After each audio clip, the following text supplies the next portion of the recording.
Let's get this right here. I think that's perfect. Okay, maybe I'll move that. Alright. Okay. Writing makes your okay, boom, whatever. So look, I'm gonna be doing like these short form. It's not short form, but it's like it's gonna be a video. But I'm gonna be doing these short form little videos and stuff like that, like bite size, because like that's what I'm doing right now with my blog and posting on the gram. Which before I went overboard when I brought the blog back, and I started like posting a bunch of stuff, and I couldn't keep up with it because life and everything like that, and like I don't know, bro. So to help myself keep up with it, like I started posting on my story, like how I used to do with the blog, but instead of just posting my story, I would post my story, and then I'll post the actual post on the gram, and then like I would do a whole thing, and it'll be a whole thing, right? But now I'm just doing like little bite-sized chunks of my blog or whatever, and it's working out, and it's cool, and I like get to create again because it's not so much pressure. It's just like when I got this journal, I was writing way more than when I have this big ass one because it's less responsibility, and then I could produce more. And subsequently, these other journals, which they got bigger because I just couldn't stop writing, so I had to make them bigger, and then they eventually got to that size. But yeah, that's what I'm gonna be doing with these videos. And the planner, still haven't used it. It's still good for 2026. So I guess if I wanna like plan my goals real good or whatever the fuck, then I'll just I'll be using this. So boom. And I figured out that the way to success is like nowadays, like you have to be on camera, like you have to be some form of acting, or you have to do some form of anything in front of a camera, anything, right? So eventually I'm gonna get a mirror here so I can see when the fuck there's stuff on my lip, because you never know when there's stuff on your lip and no one tells you. But whatever, right? Okay, so boom. Writing makes your vocabulary and utilization of words more crisp. Yeah, I guess like no, like what it does is it trains your brain to be in that mode of always trying to articulate things. So then when you get to a point where you're talking in a video or you're talking to someone else, like you can just better articulate yourself. I'm just like the bite-sized chunks are just gonna be like topics from my like journals and stuff like that. I'm just gonna be talking about them, and like whatever quotes that stick out to me, like that one, like I'll just be talking about it. And maybe I'll just go on a side tangent like this because this is a Joshua size thing, and like for a long while my voice was like messed up and I couldn't talk and I always stuttered and stuff like that.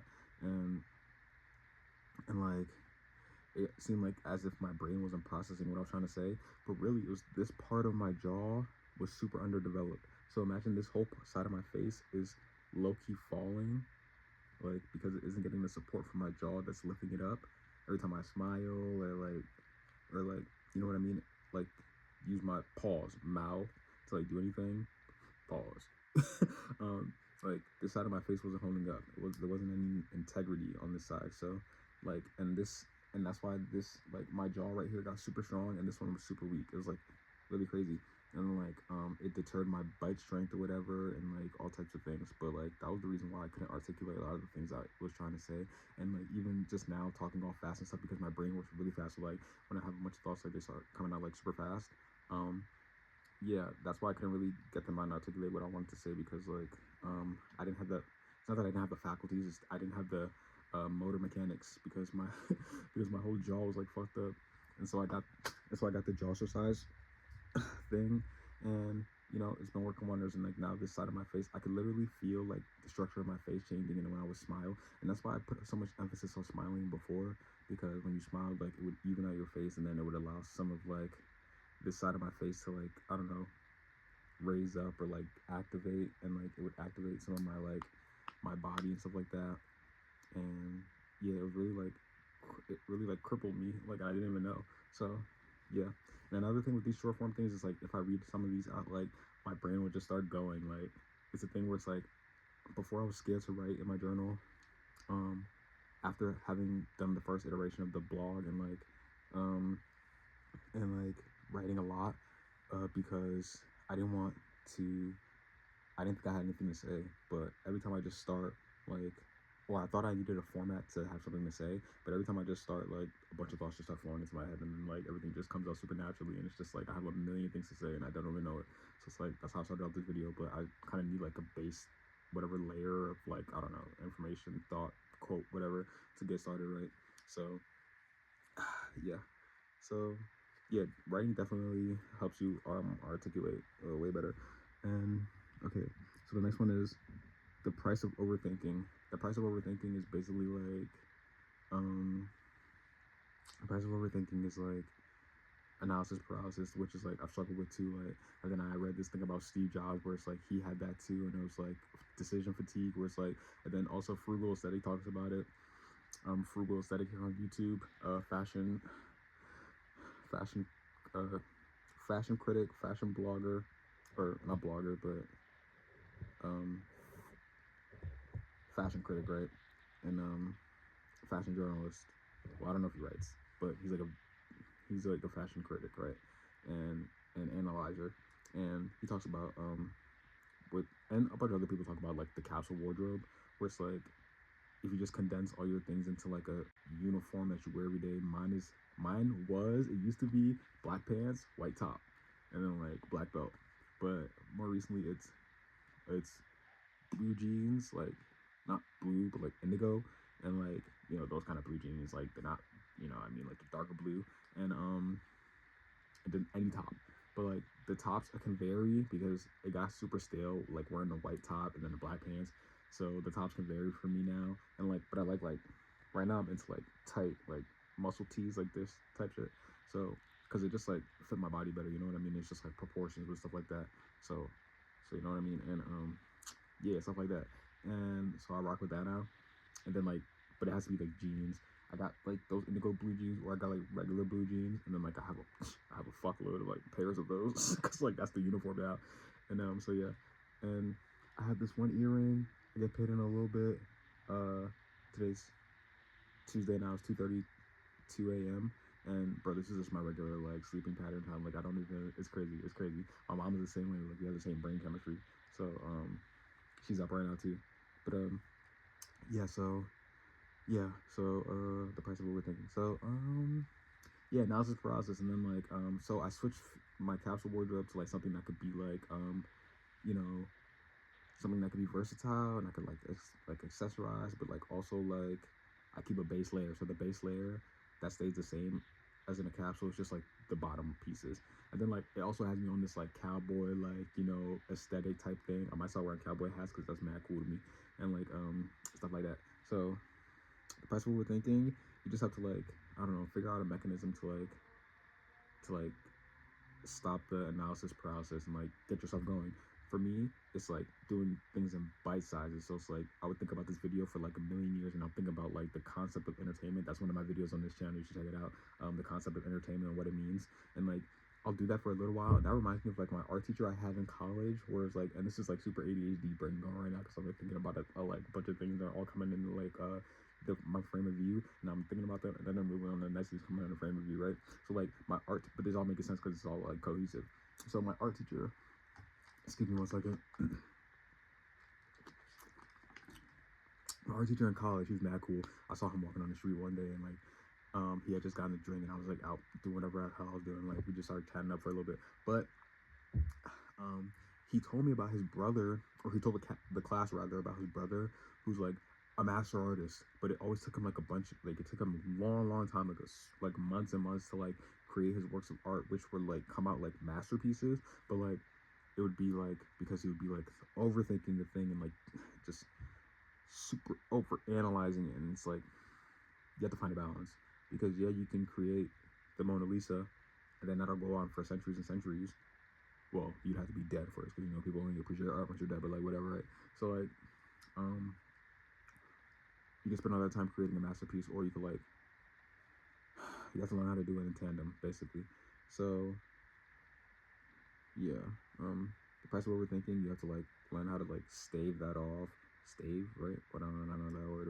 I don't know that. But like do that, and then like figure out a way to like mesh whatever you're doing right now with whatever the future's gonna be, and like bring it all together, type shit. And like so, this earring, bro, this earring keeps turning green on my ear, and it's like not a real diamond. I threw all my other earrings away because I thought I was done with piercings, because I had done them all. I did the bar, I did nose rings, everything. Bro, like I did the lip ring. I did the Medusa.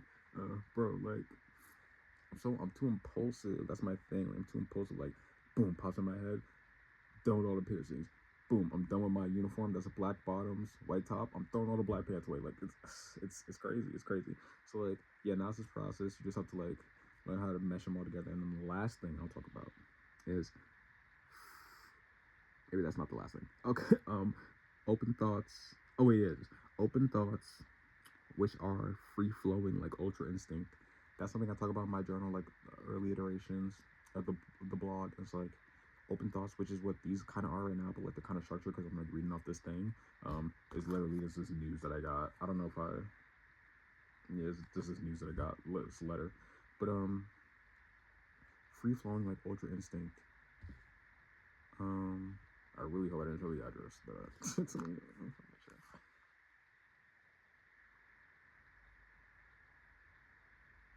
I'll probably be fine, right?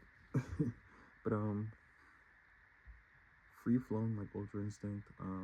That's what this is now. Cause ultra instinct is kind of controlled, but it's like also like structured. So like no, ultra instinct omen would be like me just talking off the dome. Ultra instinct is like kind of like a little bit like structured, and then like most of it is like free flowing. So that's what this is. But like yeah, my thoughts, open thoughts, like on some funny Marco. No, it's not. I'm conflating with funny Mike. It's Marco. I don't know if he calls himself funny Marco. I think it is funny Marco, right? But like, yeah, open thoughts, right? So I don't know. They flow. Let them flow. They come. I was watching something about like writing because I'm into that. And they were talking about like characters and how to like write dialogue and good dialogue and stuff like that. And I think it was he made the movie with Samuel L. Jackson and like surprise motherfucker. No, that's not it. The gun, and it's like him and the white guy and the detectives. That guy, right? That director. Can't blanking on the name, but he how he was talking about. I was watching somebody talking about dialogue, and I was watching somebody talk about how he writes dialogue, and then I think I saw a clip of him speaking on it, and it's like you have to know the character, get to know what the character was saying. Like he starts it off, and then from there he lets the characters take the flow of the story because he knows what they would say, what they wouldn't say, and like the moment or whatever. So that's what open thoughts are. They just free flow. Just let them come. Like you don't force it. That's what I think is valuable sometimes because it's genuine and authentic. And a lot of the times, like the YouTubers I watch are people coming up now, and they just like talk about stuff like me, like just talk about stuff, and you know, it relates to me. Like I relate to it, and it's cool. So because they're just speaking from the heart, and it's real, and it's like I relate to that stuff way more than like something that's structured and like all put together. And then, hey guys, what's up? And you know, hey guys, what's up? It's me again. Like, comment, subscribe, like all that type of shit, right? Even though like, comment, subscribe, but cringe, but it's cringe to put yourself out there, but it's not. But like, cause people will feel if it's real. Like that's what I kind of mean, because it's like you always to be real, and you're in front of the camera. People always want to be like, oh, to be real, I have to make fun of the other people who are trying. It's like, no, they could like, comment, subscribe. You know what I mean? They could all that stuff, but it's like it's formulaic. When somebody who's real says it, like I feel them. You know what I mean? I feel it. So that's all. More later. A little bite size. Maybe this ain't bite size. Maybe it's a little longer because you know I'll add a little bit of everything in there. But you know, I'm back, baby. I'm back, baby. I'm back. So I'm gonna keep doing these, and I like them. It's like video journal. All right. Like, comment, subscribe. And check out the blog, superoracle.substack.com.